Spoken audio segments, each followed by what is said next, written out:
A midlife crisis is more than just a cultural stereotype. It's a real psychological struggle that can surface between the ages of 40 and 60.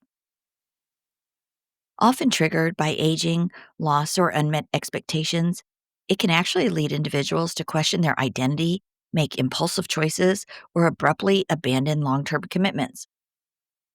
While not officially classified yet as a mental illness, the emotional and relational fallout is very real, especially for the spouses and families left behind. This podcast gives voice to those living through the aftermath, exposing the hidden pain, and seeking accountability, healing, and understanding. Thank you for joining us today on MLC Bomb Drop and Beyond. The stories and events discussed in this podcast are for informational and entertainment purposes only and should not be considered legal, medical, or professional advice.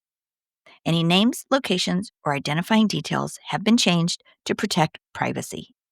Any similarities to actual persons, living or dead, or real events are purely coincidental. The information presented on this podcast is for informational purposes only and should not be considered as professional advice. Always consult with a qualified expert regarding any decisions related to your specific situation. The views expressed by guests are their own and do not necessarily reflect the opinions of the host or the podcast creators.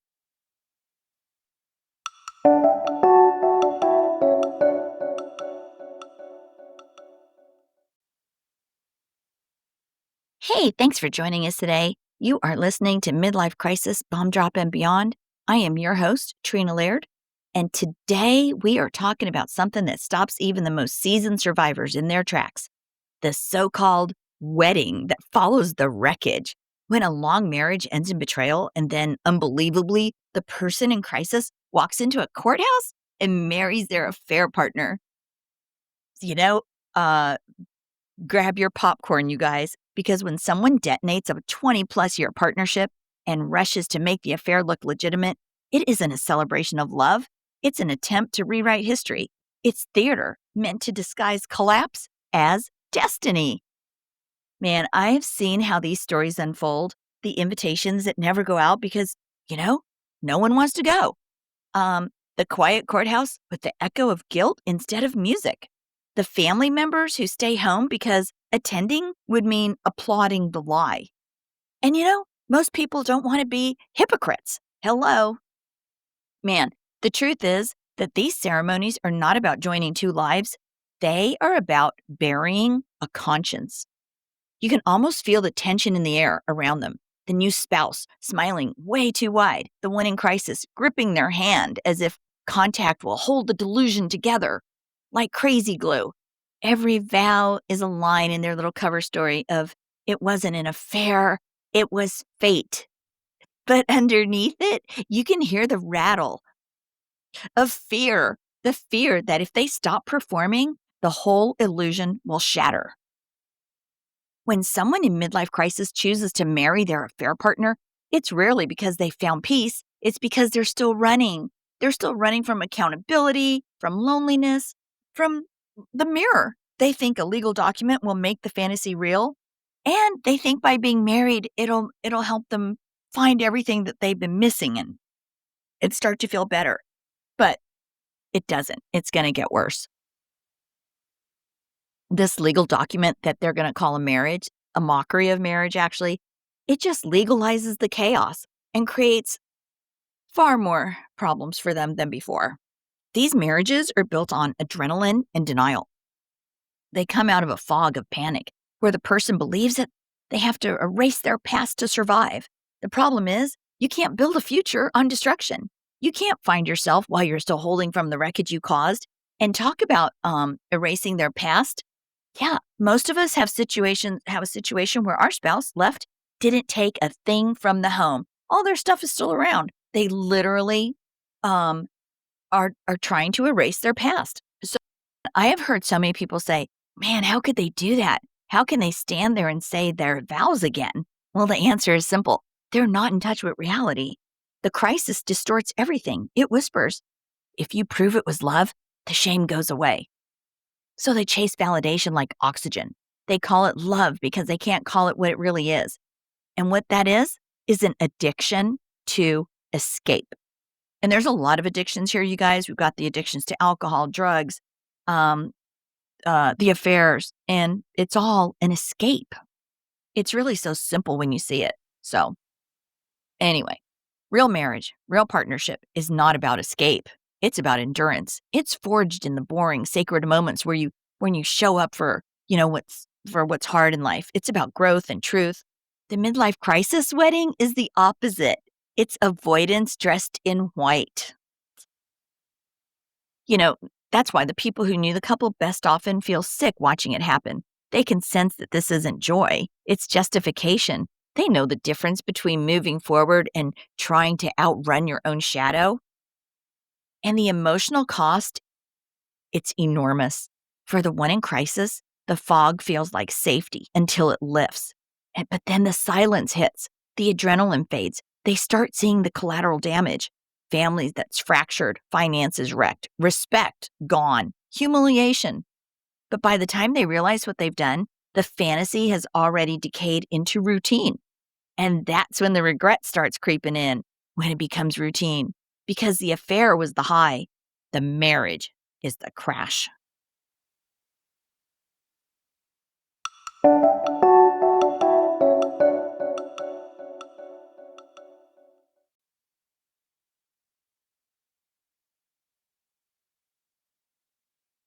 And that crash always comes quietly. At first, they try to force the fantasy to stay alive. They post pictures, they make public declarations, they pretend that the chaos was worth it. But you can feel the strain, you can feel the fakeness. There's something hollow behind every smile because deep down, they know they're not stupid. They know nothing built on betrayal can hold. The affair partner, they start to notice it too. They thought the crisis energy meant passion. But now that the dust has settled, they see who they really married. They married a person haunted by guilt, haunted by defensiveness, restlessness, and never at ease.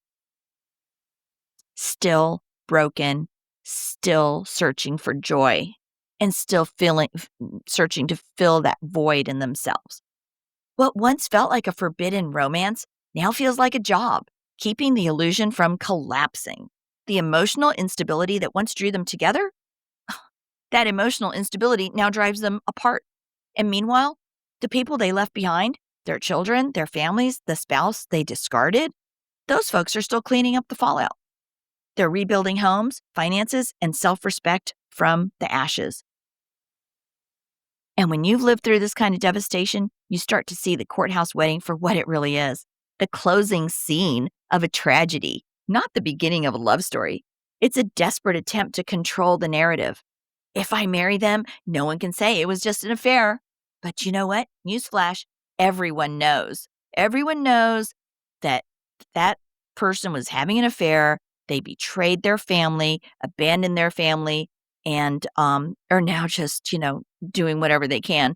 And the affair partner has a real title of spouse rather than mistress or homewrecker or the person that they really are. Well, that's why the room at the little wedding is empty. That's why people decline to attend. It isn't cruelty, it's clarity. No one wants to stand and clap for a performance that hurts innocent people. Real marriage is a covenant built on truth. It's showing up for each other through time, not destroying what's sacred to chase validation. And when you've lived honestly, you can face yourself. When you've lived in betrayal, you need an audience to believe you. You know what's crazy, you guys, is a midlife crisis spouse didn't even alert their spouse typically that they were unhappy. They just avoided everything. And then boom, bomb drop, earthquake, run out the door, abandon everybody, and run into the arms of an affair partner, just escape everything. And they've walked away from a real marriage, a real family. And now just the idea that you can just go in and have a wedding in a courthouse or the best hotel in the world, still, it doesn't change anything. It is, you ran away from a real marriage. You broke that covenant, those vows. I mean, a marriage started through affairs, and MLC is just It's just a mockery. So grab more popcorn, you guys. I think we're going to run out. But when the fog finally lifts, they find themselves standing in a life they no longer recognize. Now the adrenaline is gone, the audience gone, the thrill is gone, and all that's left is reality.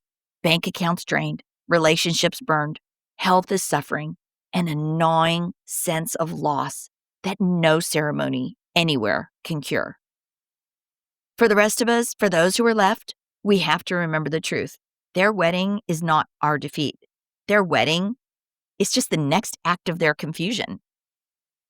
And if you have survived the bomb drop, you've survived the smear campaign, the silence, the rewriting of history. Now watching them marry the person who helped destroy your life, it doesn't undo your progress. It confirms it. Because you can see what they can't. You can see that peace isn't found in performance. Peace and happiness is found in accountability, in integrity, and in healing. So you guys, let them have their little courthouse vows. Let them call it destiny. You don't have to correct the story. Life will do that for you. Just add some butter to your popcorn. And when it does, you'll already be free. So thanks, you guys. You're listening to Midlife Crisis, Bomb Drop and Beyond. I'm your host, Trina Laird. You did not lose love. You survived illusion. And you are not alone. We are all in this together. Thanks again for listening today.